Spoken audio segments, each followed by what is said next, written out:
아내가 이상해졌습니다. 처음에는 단순한 기분 탓이라고 생각했습니다. 누구나 결혼 생활을 오래 하다 보면 상대방의 작은 변화 하나쯤은 생기기 마련이고 대수롭지 않게 넘길 법한 일이었으니까요. 하지만 그 변화가 매일 반복되는 패턴으로 굳어질 때쯤 저는 더 이상 제 감각을 의심할 수가 없었습니다. 그때부터였습니다. 저는 매일 밤 아내의 얼굴을 바라보면서 무언가 잘못된 게 있구나 하는 느낌을 지울 수 없었습니다. 처음 이상했던 건 퇴근 시간이었습니다. 아내는 원래부터 일밖에 모르는 사람이었습니다. 회식 자리에서도 맥주잔 하나 겨우 들고선 다음날 보고서를 걱정하던 사람이었고, 회사 사람들 사이에서도 강박적인 성실함으로 이름이 알려져 있었습니다. 팀장이라는 자리가 아내를 그렇게 만들었다고 생각했기에 저는 오히려 그 열정이 안쓰럽다고 느낄 때가 많았습니다. 그래서 아내가 퇴근이 잦아지고 집에 늦는 날이 많아졌을 때조차 처음에는 의심하지 않았습니다. 요즘 일이 많아서 그렇겠지. 부담이 크니까 더 고생하는구나. 그렇게 단순하게 넘겼습니다. 오히려 제가 먼저 챙기려 했습니다. 집에 돌아온 아내한테 오늘도 수고했어. 몸 좀 챙겨. 너무 무리하지 마. 그렇게 말할 때마다 아내의 눈가는 일순간 흔들렸지만 곧 무심한 듯 고개를 끄덕이고 제 방으로 들어가곤 했습니다. 그러나 그 평범한 일상이 조금씩 균열을 내기 시작한 건 아주 사소한 변화에서였습니다. 어느 날 아내가 야근을 간다고 하면서 화장을 진하게 하고 나선 겁니다.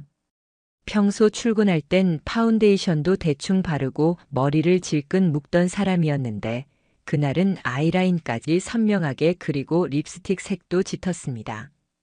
저는 농담처럼 물었습니다. 오늘 무슨 특별한 행사라도 있어? 아내는 크게 당황하지 않은 얼굴이었지만 잠시 멈추는 듯 하더니 담담하게 대답했습니다. 요즘 회사에서 단정하게 하고 다니라 그래. 팀장이라고 너무 대충 다닌다고 뭐라 해. 그 한마디에 저는 특별히 더 캐묻지 않았습니다. 정말 그럴 수도 있겠다고 넘겼죠. 하지만 묘한 의문은 마음 한쪽에 남았습니다. 왜 하필 야근이 있는 날만 그렇게 꾸미는 걸까? 보고서 작성이나 회식 준비 같은 업무라면 굳이 밤 늦게까지 그런 모습일 필요가 있을까? 하지만 저는 그때까지만 해도 설마라는 생각을 버리지 않았습니다. 그로부터 얼마 지나지 않아 또 다른 변화가 찾아왔습니다. 바로 휴대폰이었습니다. 아내는 원래 휴대폰 비밀번호조차 공유하던 사람이었습니다. 서로의 폰이 테이블 위에 무심히 올려져 있어도 전혀 개의치 않았고 가끔 연락이 겹칠 땐 제가 대신 확인해 줄 때도 있었습니다. 그런데 어느 날 갑자기 아내가 휴대폰에 지문인식을 걸었습니다. 제가 놀라서 물었습니다. 언제부터 잠금을 걸었어? 그러자 아내는 짧게 웃으며 대답했습니다. 요즘은 보안 때문에라도 다 잠가야 한대. 회사에서도 주의 주더라. 그럴싸한 이유였습니다. 그래서 그 순간만큼은 저도 납득했습니다. 그런데 그 이후부터 아내는 휴대폰을 늘 손에서 놓지 않으려 했습니다.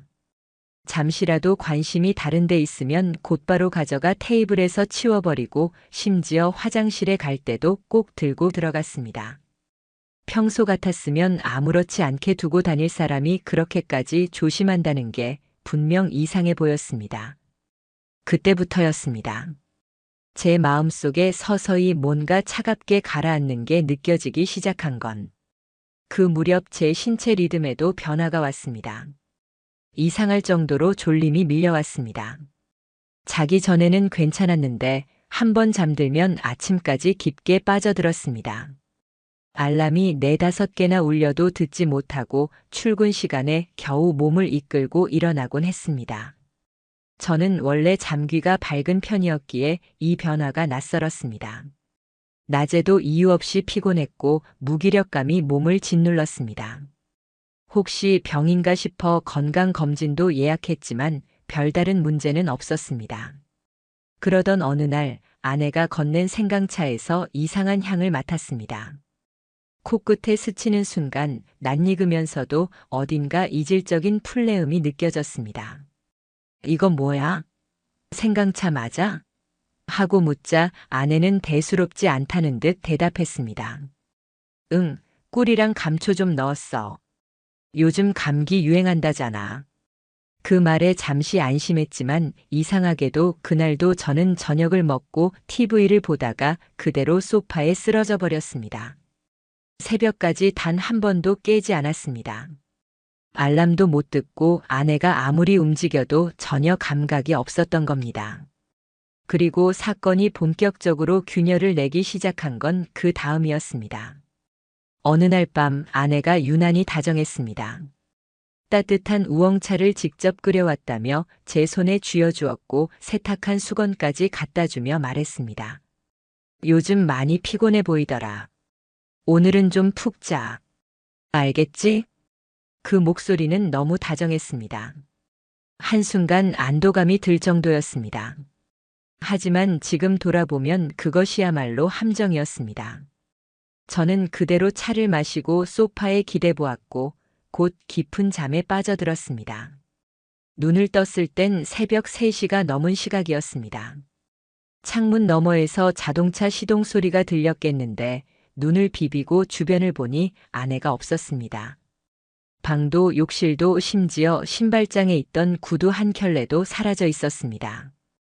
휴대폰을 확인했지만 전원이 꺼져 있었습니다. 순간 등골이 서늘해졌습니다. 당황한 저는 아내가 제 휴대폰에서 위치 추적 앱을 지워버린 사실을 떠올렸습니다. 언젠가 제 폰을 만지던 모습을 봤는데 그때였던 건가?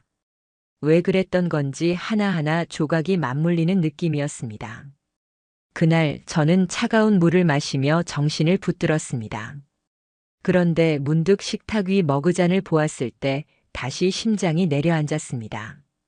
그 안에 남아있던 액체의 색이 전날과 달랐습니다. 조금 더 어두우면서 탁한 색이 돌았습니다. 그제야 알았습니다. 아내가 매번 내게 건네던 차 속에 수면 유도 성분 같은 무언가를 섞고 있다는 걸 몇 날 며칠을 곱씹었습니다. 정말 내 아내가 나를 속이려고 움직이지 못하게 하려고 그랬단 말인가. 평생을 함께하자고 맹세한 사람이 왜 이런 일을 벌이는 걸까. 하지만 곧 확신이 굳어졌습니다.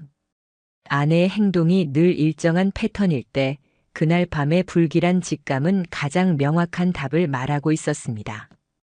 아내가 집을 비우는 시간은 언제나 비슷했습니다. 수요일 밤, 토요일 새벽. 그리고 그때마다 제 몸은 깊이 잠들어 아무것도 눈치채지 못하고 있었던 겁니다. 그 후 며칠 동안 저는 차를 마시는 척만 했습니다. 입에 머금고 그대로 화장실로 가서 버렸습니다. 아내는 눈치채지 못했습니다. 저는 잠든 척을 하며 귀를 세웠습니다. 언젠가 또 그 패턴이 반복될 거라 확신했습니다. 그리고 결국 그날이 찾아왔습니다. 아내가 안방 불을 끄고 나가자 현관문이 조용히 닫혔습니다. 저는 곧바로 눈을 떠 옷을 걸치고 준비해둔 차 열쇠를 들고 따라 나섰습니다. 제가 미리 주차해둔 차 안에서 아내가 호출한 택시를 따라가며 이 모든 게 어디로 이어지는지 지켜보았습니다. 도착한 곳은 시내 중심에 위치한 고급 맨션. 그 입구에서 기다리고 있던 낯선 남자 하나가 아내를 마중했습니다. 깔끔하게 양복을 차려입은 낯선 중년 남자였습니다. 아내는 그에게 다가가 자연스럽게 웃으며 안으로 들어갔습니다. 그 순간 제 온몸이 얼어붙는 듯 했습니다. 모든 게 퍼즐처럼 맞춰졌습니다. 아내는 제가 깊게 잠든 틈을 이용해 수면에 빠져 아무것도 할 수 없는 틈을 파고들어 다른 사람을 만나러 나가고 있었던 겁니다. 그날 새벽 저는 싸늘한 마음으로 집으로 돌아왔습니다. 아내보다 먼저 도착한 집 안에서 불을 켜두고 식탁에 앉아 있었습니다. 새벽 5시가 넘자 문이 열리고 아내가 들어왔습니다. 그러나 그녀는 전혀 당황하지 않은 듯 태연하게 말했습니다. 회사 일 좀 보고 왔어. 야근팀이랑 새벽까지 회의했어. 그 순간 저는 알았습니다. 제가 느낀 의심은 현실이었고 믿음은 배반당했습니다. 그 말을 듣고도 저는 아무 대답도 하지 않았습니다. 다만 속으로 다짐했습니다. 이젠 절대로 속지 않겠다고, 반드시 모든 진실을 밝혀내겠다고.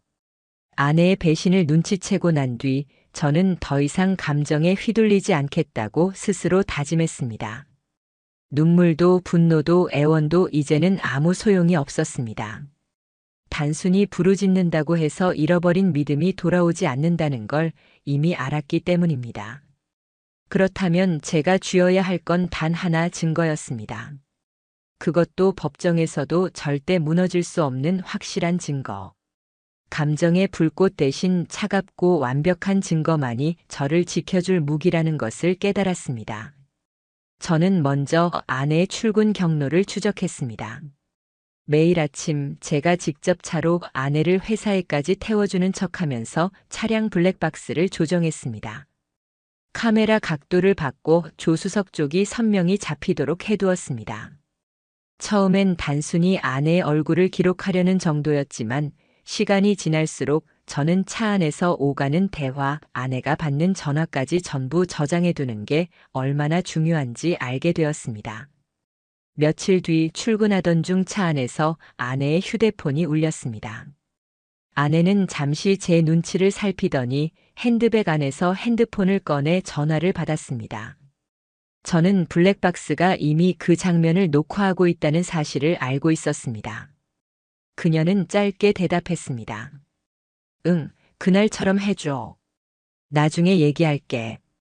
그 순간 제 심장이 툭 내려앉았습니다. 그날처럼이라는 익숙한 말. 그날이라고 지칭할 수 있는 날이 도대체 몇 번이나 있었단 말인가. 이미 여러 차례 반복된 일이기에 상대방도 아내도 더 이상 긴 설명이 필요하지 않았다는 뜻이었습니다. 이 짧은 대화 하나만으로도 아내가 그동안 꽤 오래 이런 생활을 해왔다는 사실이 뚜렷이 드러났습니다. 저는 하루 뒤 바로 결심했습니다. 이번엔 녹취 장치였습니다. 작은 디지털 녹음기를 구해 아내의 가방 안에 몰래 넣어두었습니다. 지금 생각해도 손이 떨렸습니다. 하지만 그 선택이 옳았다는 건 곧 증명되었습니다. 그날 밤 늦게까지 켜져 있던 녹음기에는 분명히 두 사람의 목소리가 담겼습니다. 그 사람은 아직 눈치 못 챘어. 완전 숙면이야. 그럼 이번 주에도 그 호텔로 갈까? 거긴 위험해. 너희 집으로 가. 그 대화가 제 귓속을 파고드는 순간 다시 한번 손이 부들부들 떨렸습니다. 이미 드러날 수 있는 호텔 숙박뿐만 아니라 이제는 남자의 집을 드나드는 단계까지 이른 겁니다. 제가 자는 줄 알고 안심한 채 내뱉은 그 대화는 아내의 위선과 배신을 너무도 선명하게 드러냈습니다. 7년 동안 함께한 결혼 생활이 완전한 거짓이었다는 현실을 저는 그때 비로소 인정할 수밖에 없었습니다. 하지만 저는 멈추지 않았습니다.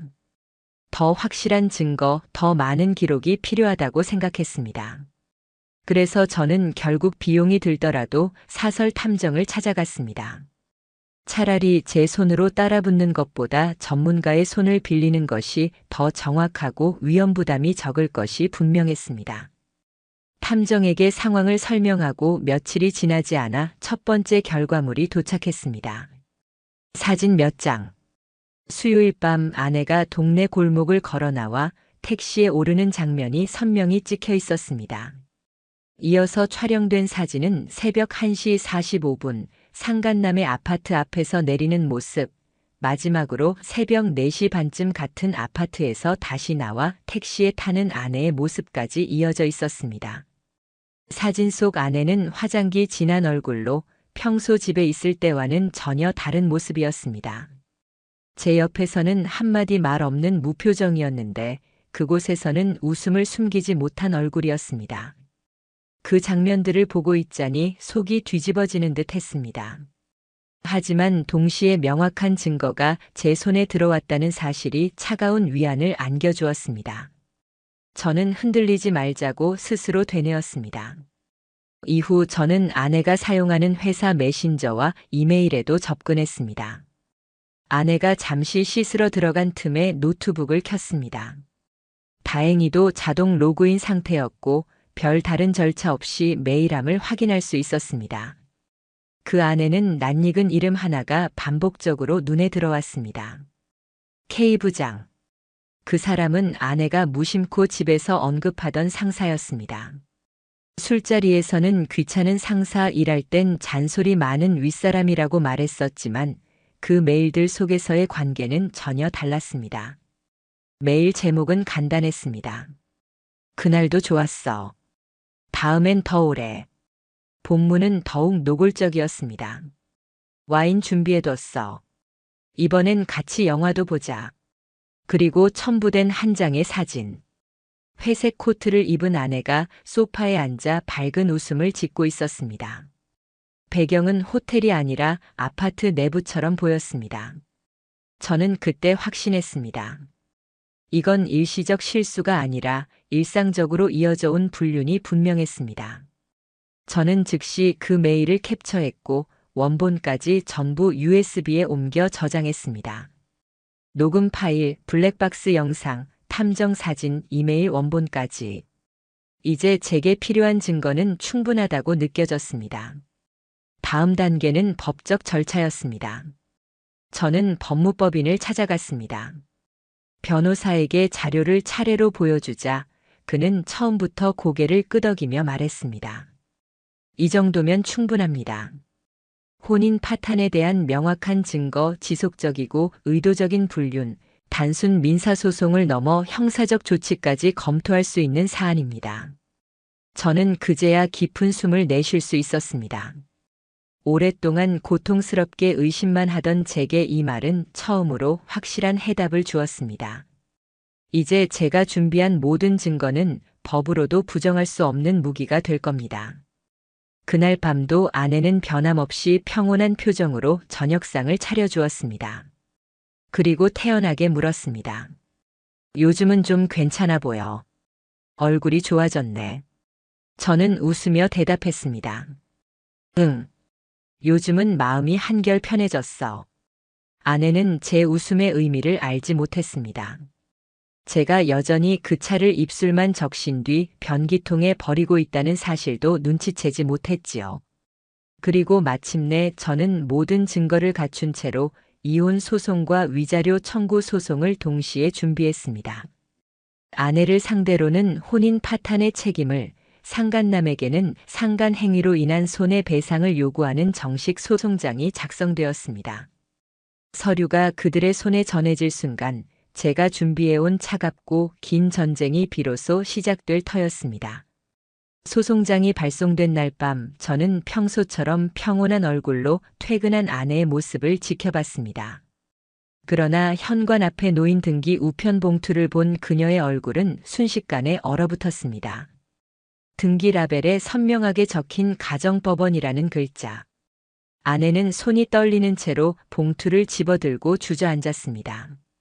불과 몇 장 안 되는 문서였지만 그 안에 적힌 몇 줄의 문장이 그녀의 세계를 산산조각 내기엔 충분했습니다. 이게 뭐야? 아내가 중얼거릴 때 저는 단호하게 대답했습니다. 그동안 했던 행동에 대한 정당한 대가야. 그녀는 그제서야 손으로 얼굴을 감싸 쥐며 무너져 내렸습니다. 그러나 그 눈빛 속에서 후회는 찾을 수 없었습니다. 반성이나 자책이 아닌 그저 들통난 사람의 당혹감만이 떠다니고 있었습니다. 며칠 뒤 사무실을 통해 통지가 전달된 상간남에게도 소식이 전해졌습니다. 그는 처음에 발뺌했습니다. 업무상 친하게 지냈을 뿐이다. 오해다. 증거가 없다.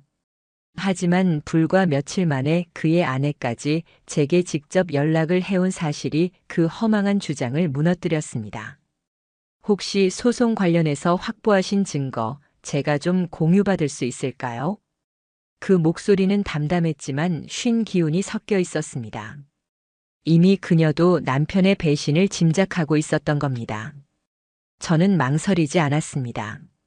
사진, 녹취록, 이메일 캡처, 탐정 보고서까지 USB에 담아 그녀에게 건넸습니다.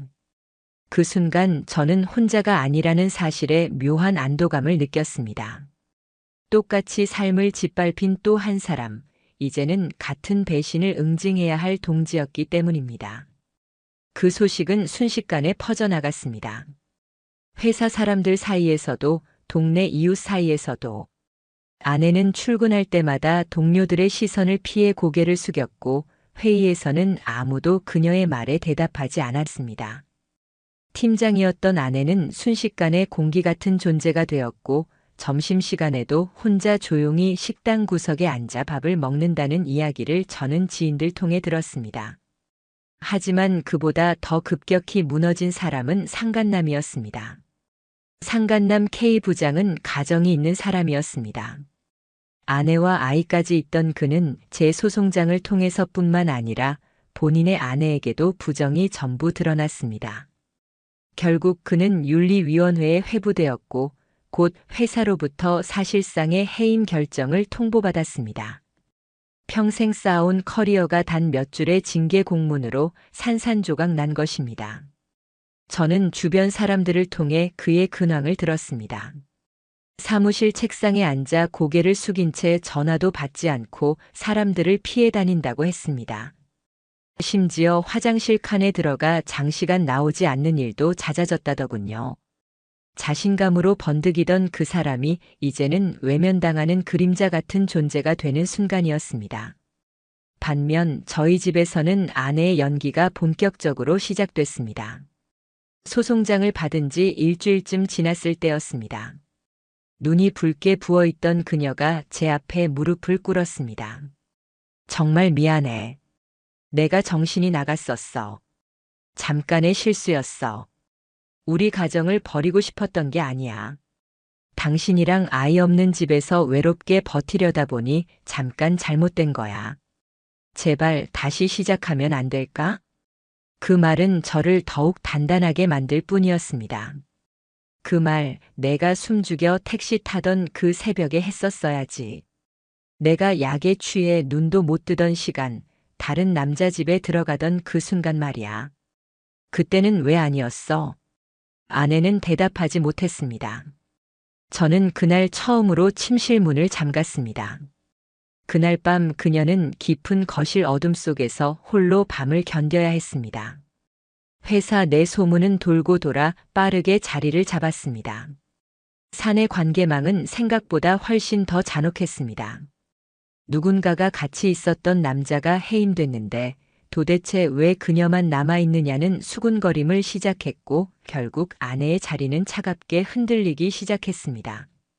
몇 주 뒤 끝내 그녀는 휴직계를 제출하고 회사 문을 나섰습니다. 어느 날 아내는 눈물을 글썽이며 말했습니다. 나 회사 그만둬야 할 것 같아. 그러나 저는 아무 답도 하지 않았습니다. 동정 따위는 남아있지 않았습니다. 그건 자업자득이었습니다. 며칠 뒤 상간남의 아내로부터 다시 연락이 왔습니다. 저도 결심했어요. 이혼 소송 들어갔어요. 아이들한테는 최대한 상처 주지 않으려 합니다. 그리고 저도 상간녀 상대로 손해배상 청구를 넣었습니다. 그 메시지를 본 순간 저는 알 수 없는 연대감을 느꼈습니다. 우리는 같은 전장에서 같은 칼날에 찔린 사람들이었고 이제는 같은 방향으로 복수를 준비하는 사람들이었습니다. 조정 절차 자리에서 상간남은 진술서를 제출했습니다. 그리고 그 내용은 놀랍게도 저를 더 웃게 만들었습니다. 모든 일은 어씨, 즉 그녀가 먼저 제안했습니다. 회사에서 저를 유혹했고 퇴근 후에도 지속적으로 만남을 요구했습니다. 처음엔 거절했지만 그녀가 남편과의 관계가 끝났다고 말했습니다. 결국 그들이 서로를 구원할 수 있을 거라는 헛된 희망마저 무너졌습니다. 배신은 배신으로 답했고 한때 같은 죄를 나눠지던 공범은 서로를 향해 칼끝을 겨눴습니다. 그 순간 저는 분명히 믿었습니다. 제 편에 운명이 서 있다고. 며칠 뒤 최종 판결이 내려졌습니다. 상간남은 손해배상 4천만 원, 아내는 저에게 3천만 원 위자료 지급 명령을 받았습니다. 법원은 단호했습니다. 지속적이고 의도적인 혼외 관계, 배우자에 대한 기망, 그리고 피해자에게 정신적 손해를 초래한 점. 단순한 위로나 도의적 문제로 흐릴 수 없는 엄연한 법적 책임이었습니다. 판결문을 받아들고 저는 침착하게 웃었습니다. 제 손에 든 이 문서 한 장이 지난 몇 달 동안의 고통과 의심, 치욕을 단칼에 정리해준 증거였습니다. 그날부터 그들의 삶은 더 큰 무너짐으로 이어질 것이 분명했습니다. 아내의 부모조차 제게 전화를 걸어 사과했습니다. 우린 딸을 꾸짖을 말밖에 없네. 참으로 미안하네. 도저히 용납할 수 없네. 그마저 아내는 큰 상처로 받아들였겠지만 다시 한번 확인했습니다. 이제 그녀는 혼자가 되었다는 걸. 상간남은 결국 회사에서 퇴출당했으며 아내는 회사조차 떠나 방 안에서만 지내게 됐습니다. 사람들의 시선이, 죄책감이, 사회의 잣대가 그들을 조여왔습니다. 저는 창문 밖 아침 햇살을 보며 생각했습니다. 이제 시작일 뿐이다. 무너지는 건 이제부터다. 아내가 직장에서 휴직을 선언한 뒤 집 안에는 더 깊은 침묵이 깔렸습니다. 예전의 아침은 늘 분주했습니다. 출근 준비로 드라이 소리, 화장대 앞에서 분주히 움직이는 발소리, 급하게 깎아놓은 김치전이 식탁에 놓였고 밥솥에서 김이 올라오던 풍경이 있었습니다. 그러나 지금은 달랐습니다. 어둡게 드리워진 커튼, 닫힌 방문, 식탁 위엔 밥 대신 정적만이 남아 있었습니다. 아내는 하루 종일 방 안에서 나오지 않았습니다. 불 꺼진 방 안에 틀어박힌 채 핸드폰을 꼭 쥔 채로 누구에게도 답장을 하지 않았습니다. 그런데 이상하게도 저는 불편하지 않았습니다. 오히려 차라리 편했습니다. 그녀가 있는 듯 없는 듯 집안 어딘가에서 가라앉아 있는 게 이제는 제게 더 편안한 시간이었습니다. 지난 몇 달간 제가 겪었던 무기력과 의심, 수면제에 취해 버려야 했던 굴욕적인 새벽들을 떠올리면 이 침묵은 오히려 회복을 위한 숨 쉴 틈처럼 느껴졌습니다. 그러던 어느 날 밤이었습니다. 퇴근하고 집에 들어서니 아내가 거실 한가운데 무릎을 꿇고 앉아 있었습니다. 불 꺼진 방안을 환하게 달구는 건 그녀가 켠 스탠드 조명 하나였습니다. 제발 한 번만 용서해줘. 다시 시작하게만 해줘. 지금까지 내가 뭘 잃었는지 알아. 하지만 당신까지 완전히 잃는 건 무서워. 그녀는 울고 있었습니다. 떨리는 손으로 몸을 감싸 안고 있었습니다. 그러나 그 목소리를 듣는 순간 저는 깨달았습니다. 이 사람은 지금도 여전히 자기 자신을 가장 먼저 생각하고 있다는 걸. 여전히 중심은 자기였습니다. 자기의 두려움, 자기의 상실, 자기의 무서움. 그 두려움이 사랑보다, 배우자에 대한 미안함보다 더 앞에 와 있었습니다. 나는 너한테 모든 걸 줬어. 내 믿음도, 내 시간도, 내 청춘도. 그런데 너는 그걸 발로 차버렸어. 그럼 그 대가도 감당해야 해. 제 말에 그녀는 고개를 떨궜습니다. 다시 무릎이 무거워져 바닥에 닿았고 그날 밤도 결국 그녀는 거실 바닥에서 자신이 뿌린 외로움 속을 홀로 견뎌야 했습니다. 며칠 후 상간남의 아내에게서 연락이 왔습니다. 저는 이미 소송 준비와 증거 제출 절차 때문에 자주 연락을 주고받고 있었는데 이번엔 전혀 다른 뉘앙스였습니다. 그쪽 덕분에 저도 큰 결심을 할 수 있었어요. 저희 가정도 이제 정리 들어갔습니다. 아이들에게 최대한 상처가지 않도록 제가 감당하려 해요. 그리고요, 저도 상간녀 상대로 손해배상 소송을 넣었습니다. 알 수 없는 감정이 밀려왔습니다. 그것은 단순한 연민이 아니라 깊은 동지애와 비슷한 감정이었습니다. 같은 상처를 가진 자들만이 나눌 수 있는 묘한 공감. 그제야 저는 혼자가 아니라고 느꼈습니다. 세상 어딘가에서 같은 칼날의 베인 또 한 사람이 제 옆에서 함께 싸우고 있었습니다. 조정 절차 중 상간남은 배신의 또 다른 얼굴을 드러냈습니다. 그는 진술서를 제출했습니다. 모든 일은 A씨, 즉 아내가 먼저 제안했습니다. 회사에서 저를 적극적으로 유혹했고 퇴근 후에도 지속적으로 만남을 요구했습니다. 저는 처음엔 거절했지만 그녀가 남편과는 사실상 끝난 사이라고 말하며 감정적으로 의지했습니다. 그 문장을 읽는 순간 씁쓸하게 웃음이 터져 나왔습니다. 서로를 지켜주겠다 약속했을지 모르지만 결국 막다른 골목에서는 서로의 목줄을 죄는 증언으로 돌아섰습니다. 그것이 배신의 본질이었습니다. 믿음을 저버린 자는 궁지에 몰리면 또 다른 배신을 서슴지 않습니다. 이 진술서는 제게 결정적인 승부수가 되었습니다. 변호사는 서류를 넘기며 단호히 말했습니다. 이제 남아있는 건 시간 문제일 뿐입니다. 실제로 법원 조정이 열렸을 때 아내는 한마디도 제대로 하지 못했습니다. 고개를 숙인 채 손끝만 만지작거렸습니다. 처음이자 마지막으로 제 앞에서 작은 목소리로 내뱉은 건 이런 말이었습니다. 정말 미안해. 당신이 너무 당연한 줄 알았어. 그래서 내가 뭐라 해도 당신은 내 옆에 있을 거라고 믿었어. 그게 나의 가장 큰 착각이었어. 저는 잠시 눈을 감았다 뜨고 차갑게 고개를 끄덕였습니다. 맞아. 나도 내가 영원히 내 옆에 있을 거라 생각했어. 그래서 허점도 실수도 다 감쌌지. 그런데 이제 알았어. 그 믿음 자체가 바보 같았다는 걸. 결국 판결은 내려졌습니다. 상간남은 4천만 원 손해배상, 아내는 제게 3천만 원 위자료를 지급하라는 명령이었습니다. 모든 절차는 명확했고 반론의 여지는 없었습니다. 그 소식은 곧 회사에도 퍼져나갔습니다. 상간남은 공식적으로 해임됐고 그의 이름은 인사기록에서 삭제되었습니다. 평생을 쌓은 경력조차 하루아침에 잘려나갔습니다. 아내 또한 더 이상 회사에서 버틸 수 없었습니다. 사람들의 시선이 유언비어가 스스로 만든 치부를 더 이상 견딜 수 없었던 겁니다. 끝내 휴직계를 넘어 퇴직서를 제출하고 조용히 책상 위 물건을 정리해 나왔습니다. 그날 밤 아내는 술에 취한 몸으로 비틀거리며 집에 들어왔습니다. 볼은 달아올라 있었고 눈가는 잔뜩 부어 있었습니다. 그녀의 입에서 흘러나온 말은 의외였습니다. 내가 바보였어. 그 사람이 날 정말 사랑한다고 믿었어. 근데 난 그냥 잠깐 도망칠 곳이 필요했을 뿐이었더라.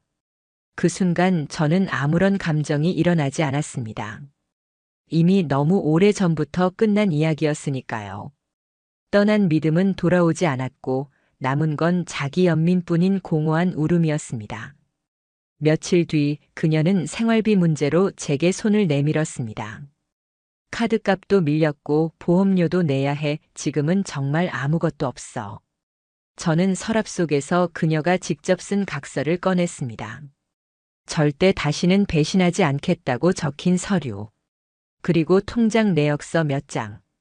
그녀가 상간남에게 돈을 몰래 송금했던 기록이었습니다. 그 증거들이 내려앉는 순간 그녀는 고개를 떨구고 아무 말도 하지 못했습니다. 한편 상간남은 회사에서 해임된 뒤 지방으로 내려가 중고차 매장에서 일한다는 소문이 들려왔습니다. 예전엔 잘 나가던 대기업 간부였지만 이제는 덜컥거리는 차 문을 열며 손님을 기다리는 신세라 했습니다. 동시에 그의 아내가 아이들을 데리고 외국으로 떠났다는 이야기까지 들려왔습니다. 결국 그는 가족, 직장, 인간관계 모두를 잃고 외딴 지역에서 숨어 사는 인생으로 전락한 것이었습니다. 저는 그 소식을 들으며 조용히 중얼거렸습니다. 이제야 세상이 균형을 찾는구나. 아내 또한 더 이상 친정에서도 환영받지 못했습니다. 그녀의 부모는 제게 고개를 숙이며 말했습니다. 우린 딸을 용서할 수 없네. 정말로 미안하네. 차라리 모르는 사이로 생각해줘. 그 말은 곧 딸과 부모 간의 관계까지 끊어졌다는 뜻이었습니다. 아내는 가족에게도 연인에게도 사회에서조차도 외면받는 존재가 되어갔습니다. 그러나 가장 기막힌 건 여전히 그녀가 스스로를 피해자라 생각한다는 것이었습니다. 지인들에게는 여전히 변명을 늘어놓고 있었습니다. 나도 힘들었어. 내가 외로워서 그랬던 거야. 그렇게 자기 자신을 정당화하려 애쓰고 있었습니다. 저는 그 모습을 보며 이제는 분노조차 느끼지 않았습니다. 그저 차갑게 생각했습니다. 이미 세상은 그녀를 제대로 심판하고 있구나. 더 이상 내 손을 대지 않아도 그녀는 스스로 무너지고 있었습니다. 집안은 여전히 차가웠습니다. 그러나 그 차가움 속에서 저는 이상하게도 안정을 찾았습니다. 저는 더 이상 의심하지 않아도 됐고 사건의 뒤를 캐내느라 불면에 시달리지 않아도 됐습니다. 오히려 이 텅 빈 공기야말로 제게 자유로움이었습니다. 그날 이후 저는 새로운 집을 알아보기 시작했습니다. 결국 계약을 마치고 이삿짐을 하나둘 정리했습니다. 마무리할 것들만 남은 채 저는 조용히 속으로 다짐했습니다. 이제 진짜 끝을 향해 가고 있구나. 이혼 판결이 확정된 뒤에도 집안의 공기는 여전히 싸늘하게 가라앉아 있었습니다.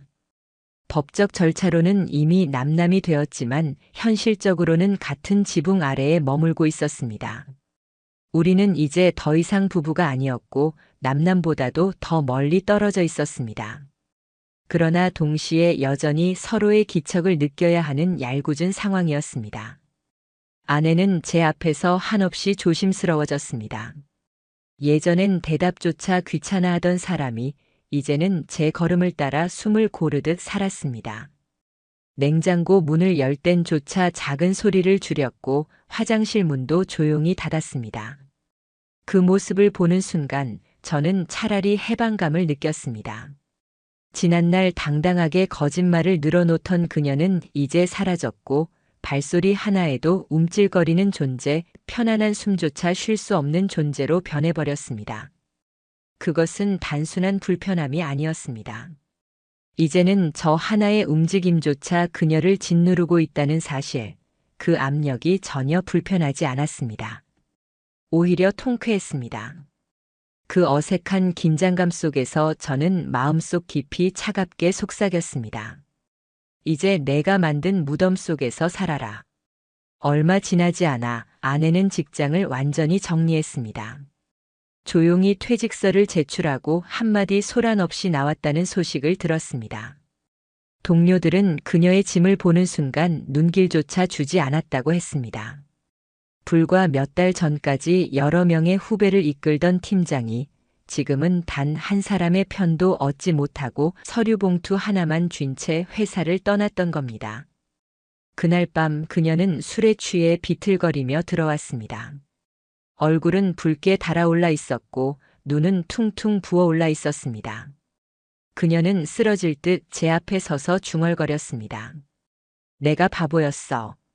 그 사람이 나만 사랑한다고 믿었어. 내가 특별한 줄 알았어. 근데 사실은 난 그냥 도망칠 구멍이었어. 잠깐 쓰다 버린 도피처였을 뿐이었어. 거실 공기를 울리는 울부짖음이었지만 저는 차갑게 그녀를 바라봤습니다. 제 안에서 어떤 감정도 솟구치지 않았습니다. 그녀의 울음은 이제 저와 아무 상관이 없는 이야기였으니까요. 오히려 저는 속으로 되뇌었습니다. 그럼 그 새벽 3시의 발걸음은 뭐였던 거지?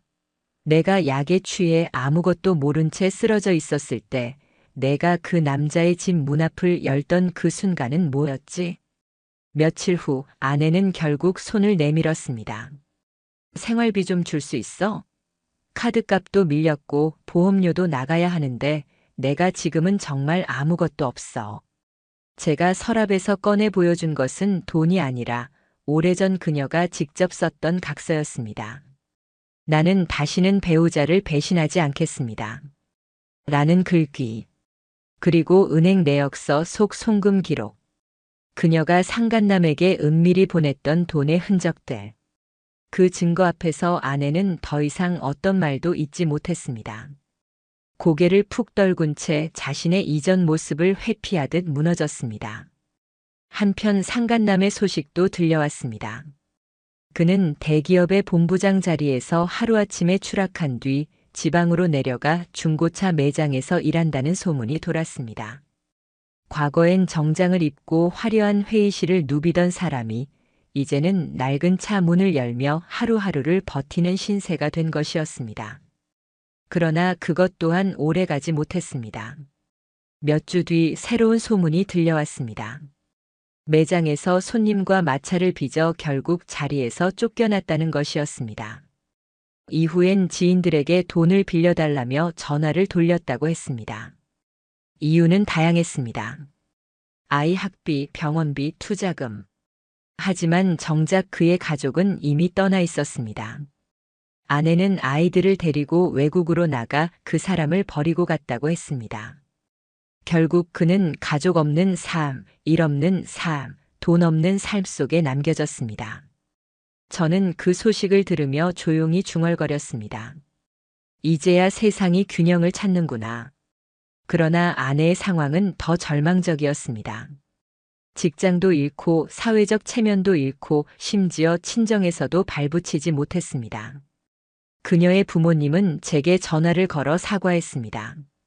그녀는 이제 부모조차 등을 돌린 고립된 사람이었습니다. 끊임없이 무너져가는 상황 속에서도 그녀는 스스로를 피해자라고 여겼습니다. 지인들에게는 나도 힘들었다. 외로워서 그랬다. 는 말을 반복하며 동정을 구했습니다. 그러나 그 말이 통할 자리는 어디에도 없었습니다. 사람들은 이미 그녀를 가정을 파탄낸 사람으로 각인했기 때문입니다. 저는 그 모습조차 차갑게 지켜봤습니다. 분노조차 식어 있었습니다. 이제는 그저 담담했습니다. 세상이 이미 그녀를 심판하고 있기 때문에 더 말할 것도 없었습니다.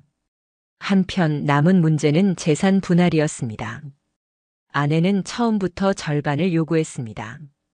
우리가 함께 모은 재산이잖아. 내 몫도 있는 거야. 저는 녹음 파일을 꺼내 보여주었습니다.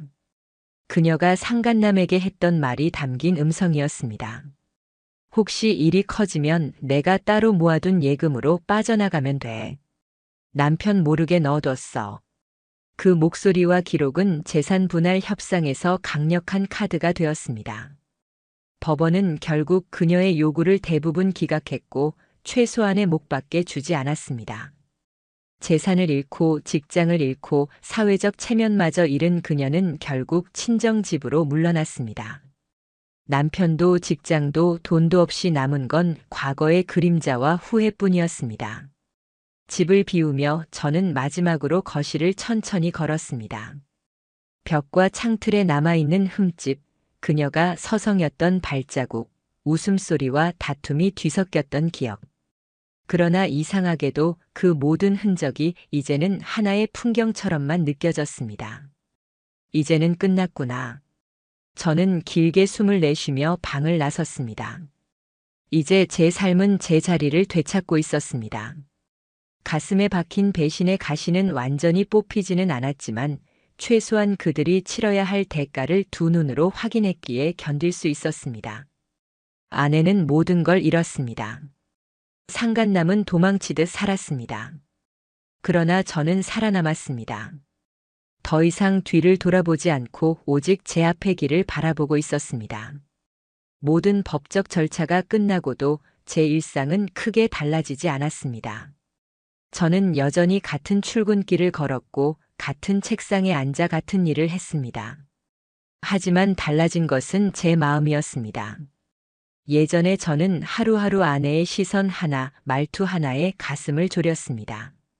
언제 또 새벽같이 나갈지, 오늘은 어떤 거짓말을 내뱉을지 불안에 시달리며 살았습니다. 침대 위에서조차 의심의 그림자가 제 머리맡에 드리워져 있었습니다. 그러나 지금은 달랐습니다. 더 이상 그럴 필요가 없었습니다. 거짓에 흔들리지 않을 자유, 속임수에 두려워하지 않을 자유가 제게 주어진 겁니다. 저는 느꼈습니다. 비로소 자유로워졌다는 것을. 사랑이라는 이름의 굴레, 가정이라는 허울 좋은 명분이 더 이상 제 발목을 잡지 않았습니다. 저는 드디어 저 자신으로 살아갈 수 있었습니다. 그 무렵 오랫동안 연락이 끊겼던 친구에게서 전화가 왔습니다. 야, 너 요즘 얼굴이 밝아졌다. 무슨 일 있었던 건데 진작 얘기하지 그랬냐? 저는 차분히 그리고 담담히 지난 몇 달간의 일을 짧게 전했습니다. 친구는 한동안 말을 잇지 못하다가 마지막에 이렇게 말했습니다. 그런 여자는 내가 놓쳐서 아까운 게 아니야. 오히려 그 여자가 널 잃은 게 재앙이지. 그 말을 듣는 순간 속 깊은 곳에서 처음으로 웃음이 터져 나왔습니다. 분노나 눈물이 빠져나간 자리에 남은 건 해방의 웃음이었습니다. 모든 걸 비워낸 뒤 진짜 제 자신다운 웃음이었습니다. 그러나 그 여자는 여전히 저를 붙잡으려 발버둥쳤습니다. 어느 날은 불쑥 친정집에서 찾아와 현관 앞에 서 있었습니다. 손에는 작은 도시락을 들고 있었습니다. 당신 좋아하던 반찬 오랜만에 만들어 봤어. 저는 그것을 보지도 않고 말했습니다. 그 반찬 먹어줄 사람 많을 거야. 다른 사람 주라. 그녀는 고개를 떨군 채 계단을 내려갔습니다. 그 발소리는 초라하고 공허했습니다. 언젠가는 나를 재우고 몰래 남의 집으로 향하던 발소리였는데 이제는 나지막하게 울리는 패배자의 걸음뿐이었습니다. 그리고 뜻밖의 사람에게서 메시지가 왔습니다. 상간남의 전 아내였습니다. 혹시 괜찮으시면 커피 한 잔 하실 수 있을까요? 우리는 작은 카페에서 마주 앉았습니다. 조용히 커피 잔을 사이에 두고 서로의 상처를 처음으로 담담히 꺼내 놓았습니다. 아직 아이들에겐 아빠 얘기를 꺼내지 않았어요. 그냥 먼 곳에 일하러 간다고만 했습니다. 언젠가는 알게 되겠죠. 저는 조용히 고개를 끄덕였습니다. 그래도 아이들은 엄마가 옳은 선택을 했다고 생각할 겁니다. 그날 우리는 긴 대화를 나눴습니다. 그것은 단순한 동정이나 동지가 아니었습니다. 같은 전장을 지나온 생존자만이 나눌 수 있는 깊은 이해였고 서로의 고통을 한마디 설명 없이도 알아볼 수 있는 공감이었습니다. 그날 이후로 우리는 가끔 서로의 안부를 묻는 사이가 되었습니다. 특별한 감정은 없었지만 서로의 상처를 확인해주고 지탱해주는 관계. 묘하게 그것만으로도 충분했습니다. 한편 상간남의 소식이 다시 들려왔습니다. 그가 일하던 중고차 매장에서 손님과 마찰을 빚어 쫓겨난 뒤 결국 일을 잃었다는 풍문이었습니다. 오래지 않아 또 다른 소문이 뒤따랐습니다. 그는 지인들에게 돈을 빌려달라고 연락을 돌리고 다닌다는 것이었습니다. 급하게 병원비가 필요하다, 아이 학비가 모자란다, 투자가 막혔다. 하지만 그의 아내는 이미 외국으로 떠났고 아이들마저 그를 기억해서 지워내고 있었습니다. 결국 그의 말은 누구에게도 설득력이 없었습니다. 대답 대신 돌아온 건 단호한 거절뿐. 저는 생각했습니다. 한때 내 아내와 웃으며 메시지를 주고받고 좁은 호텔 방 안에서 눈을 마주쳤을 그 남자가 지금은 문자 한 통에도 거절당하는 신세가 되었다는 사실. 그 비극적 전락이야말로 가장 날카로운 심판이 아니겠습니까? 반면 아내는 친정에서도 받아들여지지 못했습니다. 친구들 사이에서도 마찬가지였습니다. 모임에 나가면 그런 짓을 한 사람이라는 수군거림이 따랐고 결국 아예 집 밖으로 나가지 않는다는 이야기를 들었습니다. 그녀는 방에서 혼자 시간을 보내며 가끔 정신과 상담을 받고 있다고 했습니다. 불면증, 우울감, 자기혐오. 그녀의 지인들은 현실 감각이 무너질 정도로 무기력하다고 제게 전했습니다. 그러나 이상하게도 그 소식을 들은 제 마음은 동정이 아니라 안도였습니다. 이 정도는 겪어야 한다는 생각, 이것마저 없다면 세상이 얼마나 불공평하겠냐는 마음. 저는 확신했습니다. 세상은 아직 제대로 돌아가고 있다고. 저는 새로운 집도 마련했습니다. 지금 있는 집에는 그 사람의 흔적이 너무 많이 배어 있었기 때문이었습니다. 그 같은 공간에서 숨 쉬며 떠올려야 하는 기억은 더 이상 제게 아무 의미가 없었습니다. 새로 계약한 집에는 그녀와의 사진도 그녀와 함께 산 침대도 없었습니다. 다만 오롯이 제 삶을 위한 조용한 공간, 과거의 그림자가 스며들지 않은 공기만이 있었습니다. 그곳에서 저는 조금씩 새롭게 시작했습니다.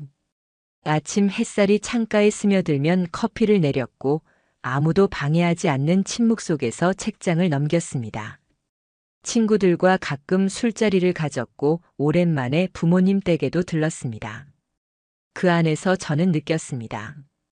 이제야 진짜로 나로 살고 있구나. 그리고 마지막으로 한 가지 깨달음을 더 얻었습니다. 분류는 실수가 아니었습니다. 선택이고 행동이었습니다. 그들은 선택했고 행동했습니다. 그리고 그에 따른 결과가 철저하게 그들을 덮쳤습니다. 저는 언젠가 이 이야기를 전하고 싶었습니다. 누구도 남의 가정을 짓밟아 놓고 아무 대가 없이 살아갈 수는 없다는 것을, 그 대가는 반드시 언젠가는 돌아온다는 것을. 지금의 저는 더 이상 과거에 묶이지 않았습니다. 매 순간이 저 자신을 위한 새로운 날이 되었습니다. 그리고 창가에 앉아 조용히 커피를 마시며 생각했습니다. 이제야 드디어 내 삶을 다시 찾았구나. 이삿짐 차량이 아파트 앞에 멈춘 날, 저는 빈집을 한 바퀴 천천히 둘러보았습니다. 벽에 박혀있던 못자국, 창틀에 스쳐 남은 얼룩, 식탁 모서리에 새겨진 작은 흠집들. 그 모든 흔적 속엔 지난날의 그림자가 깃들어 있었습니다. 함께 웃기도 했고 싸우기도 했습니다. 그러나 그 모든 날들이 이제는 더 이상 저의 삶을 지배하지 않았습니다. 저는 그 흔적들을 보면서도 아무런 동요 없이 한 가지 생각만 했습니다. 이제야 진짜 끝났구나. 마지막 상자를 차량에 올리고 나서 손에 남은 먼지를 털었습니다. 그리고 수십 차례 열고 닫았던 현관문을 마지막으로 닫았습니다. 쿵 하고 닫히는 소리가 허공에 울릴 때 그 소리는 마치 지난 결혼 생활 전체가 내 뒤로 떨어져 나가는 종지부 같았습니다. 새로운 집으로 들어가자 공기는 낯설고 조용했습니다. 사진도 익숙한 가구도 없었습니다. 하지만 그 공허함이 오히려 제겐 평안이었습니다. 어제의 배신을 떠올리게 하는 그림자가 없었기에 이제는 숨을 쉬는 것조차 자유로웠습니다. 며칠 뒤 마침내 마지막 소송 결과가 전달되었습니다. 상간남을 상대로 제기한 민사 손해배상 소송. 위자료 3천만 원 지급. 상간 행위 관련 명백한 증거 존재. 피해자에게 심각한 정신적 손해를 가함. 그 문장 하나하나가 제 가슴에 파고들었습니다. 그러나 그것은 아픔이 아니라 명료한 이정표였습니다. 법이라는 이름으로 새겨진 판결은 더 이상 누구도 부정할 수 없는 낙인이었습니다. 상간남이라는 꼬리표가 그의 이름 앞에 평생 따라붙게 된 것입니다. 그는 합의를 원했습니다. 처음엔 몇 차례 전화를 통해 정말 미안하다. 제발 조용히 마무리해달라고 했습니다. 그러나 저는 단호했습니다. 조용히 넘어갔을 기회는 당신이 남의 가정을 은밀히 무너뜨리던 때 끝났습니다. 이젠 책임을 져야 할 차례입니다. 그 말 이후 그는 더 이상 저를 부르지 않았습니다. 대신 변호사를 통해 지급 능력이 없다는 주장만 내세웠습니다. 그러나 저와 제 변호인은 이미 그의 은닉 재산 일부를 확인했기에 곧바로 압류 절차를 밟았습니다. 어느 날 그의 부모에게 내용 증명이 전달되었고 그 소식을 들은 주변 사람들마저 이제는 우리도 손 쓸 수 없다며 등을 돌렸습니다. 결국 그는 혼자 모든 빚을 짊어지고 매달 제 통장으로 위자료 일부를 송금해야 하는 처지에 내몰렸습니다. 그는 더 이상 예전의 이름으로 불리지 않았습니다. 사람들 사이에서 그를 지칭할 때는 늘 상간남, 그 사람이라는 꼬리표만 붙었습니다. 잘 다니던 회사를 나왔고 지인 네트워크에서도 손절당했으며 가족에게조차 버려진 남자는 이제 사회의 변두리에서처럼 살아가야 했습니다. 저는 그의 몰락이야말로 가장 정확한 심판이라고 생각했습니다. 아내 또한 더 이상 남아있는 게 없었습니다. 직장은 이미 그만두었고 친정에서도 등을 돌렸습니다. 연락해오던 몇몇 지인들조차 곁을 떠났습니다. 그런 짓을 한 사람이라는 주홍 글씨가 그녀를 덮어버렸습니다. 최근엔 방에서 나오지 않은 채 무기력하게 시간을 보내며 불면증과 우울증에 시달린다는 이야기를 들었습니다. 정신과 치료를 받는다는 말도 들려왔지만 그것이 그녀의 변명을 덮어줄 수는 없었습니다. 가끔 연락이 왔습니다. 한 번만 다시 기회를 줄 수 없느냐. 다 잃어도 당신까지는 잃고 싶지 않다. 그러나 제 대답은 변하지 않았습니다. 기회를 줄 수 있는 시간은 이미 지났어. 그녀가 새벽마다 수면제를 섞은 차를 제게 건네며 몰래 사라지던 순간, 그 순간이 바로 마지막 기회를 버린 날이었습니다. 시간이 흐르면서 저는 조금씩 제 삶을 정비할 수 있었습니다. 이사한 집은 점점 제 색으로 채워졌습니다. 작은 책장엔 읽고 싶은 책이 들어섰고 식탁 위엔 늘 커피 향이 머물렀습니다. 주말에는 산책을 나가거나 친구들을 만나 가볍게 술자리를 가졌습니다. 예전 같았으면 거짓말을 추적하던 시간에 이제는 제 삶을 살아갔습니다. 가끔은 바다로도 떠났습니다. 한 번은 낯선 해변에 서서 신발을 벗고 찬 바닷물에 발을 담갔습니다. 파도가 발끝에 닿을 때 저는 천천히 숨을 고르며 생각했습니다. 그날 새벽 3시 깊이 잠든 제 몸 위로 스며들던 이상한 풀내음. 현관문이 닫히는 소리, 그리고 희미하게 멀어지던 발걸음. 그때부터 이 모든 전쟁은 시작되었습니다. 그러나 이제 그 기억조차 파도에 쓸려가듯 멀어져 갔습니다. 다시 되돌아오지 않을 풍경으로 사라졌습니다. 저는 깨달았습니다. 인간의 선택은 반드시 결과를 남긴다는 것을. 분류는 실수가 아니었습니다. 잠깐의 실수로 합리화할 수 없는 명백한 선택이자 의도적인 행동이었습니다. 그리고 그 선택의 대가는 반드시 돌아왔습니다. 아내는 삶을 잃었고 상간남은 낙인 속에 무너졌습니다. 그러나 저는 살아남았습니다. 배신이 제 삶을 송두리째 흔들었지만 결국 진실과 증거 그리고 단호한 의지가 다시 제 삶을 바로 세웠습니다. 지금의 저는 매일 아침 창가에 앉아 따뜻한 햇살 아래 커피를 마십니다. 제 얼굴은 예전처럼 피곤과 의심으로 굳어있지 않았습니다. 거울 속 저는 자유로웠습니다. 이제야 진짜 나로 살아가는구나.